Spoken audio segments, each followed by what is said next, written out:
Police এবং প্রশাসনে তো বঞ্চিত অনেক বেশি, এবং সেখানে বিএনপির শেয়ার পার্সেন্টেজটা একটু বেশি হবে, এবং বিশ্ববিদ্যালয়ের ভিসি প্রভিসি এই জায়গাতে আসলে জামাতের আধিপত্য অনেক বেশি। এখন আপনারা যদি বলেন যে আমরা কেন এখানে আমাদের দুইজন প্রতিনিধি, বা আপনি যদি বলেন যে অভ্যুত্থানের দুজন রিপ্রেজেন্টেশন থাকা সত্ত্বেও, তিনজন, এখন তো দুজন, তো তারা থাকা সত্ত্বেও এটা কিভাবে হলো?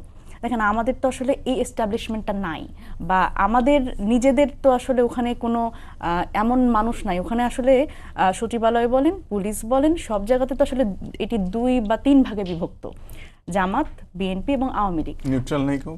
নিউট্রাল, এটা খুব গুরুত্বপূর্ণ একটা প্রশ্ন করেছেন, যে আমি আসলে ব্যক্তিগতভাবেও আসলে 8 আগস্টের পরে না হলে বা 5 আগস্ট না হলে বুঝতাম না বাংলাদেশে সৎ, নিরপেক্ষ, দেশপ্রেমিক, নিউট্রাল মানুষের এত অভাব।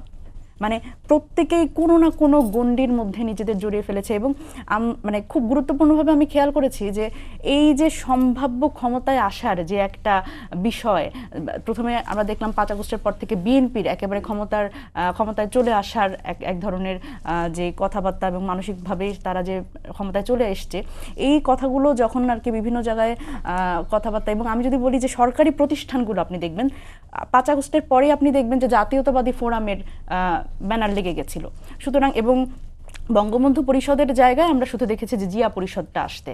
সুতরাং এই যে সরকারি প্রতিষ্ঠানগুলো, রাষ্ট্রীয় যে প্রতিষ্ঠানগুলো, সেগুলোও কিন্তু দলীয়করণ হয়েছে, এবং এটি আসলে কিছুই হয়নি। আপনি বাজার দখল থেকে শুরু করে যদি সরকারি প্রতিষ্ঠান, মানে সাংবিধানিক প্রতিষ্ঠানও যদি বলেন, সেখানেও এই বঞ্চিতদের যে পরিমাণ এখন পুনর্বাসন করা হয়েছে, সেখানে আসলে সত্যিকার অর্থে এই রাষ্ট্রীয় প্রতিষ্ঠানগুলোর যে স্বাতন্ত্র্য আমরা আশা করেছিলাম যে নিরপেক্ষ ভূমিকা পালন করবে, সেই জায়গাতেও কিন্তু আমরা সেই রকম কিছু হবে এটা দেখিনি। এবং গুরুত্বপূর্ণভাবে যখন আমরা ঐকমত্য কমিশনে গিয়ে এই সংস্কারের আলাপগুলো করেছি, আমরা কিন্তু বলেছি যে এই সাংবিধানিক এবং সংবিধিবদ্ধ প্রতিষ্ঠানগুলো, এগুলোতে আসলে একটি স্বতন্ত্র নিয়োগ কমিটির মাধ্যমে এই নিয়োগ প্রক্রিয়াতে আসলে আমরা যাওয়া উচিত।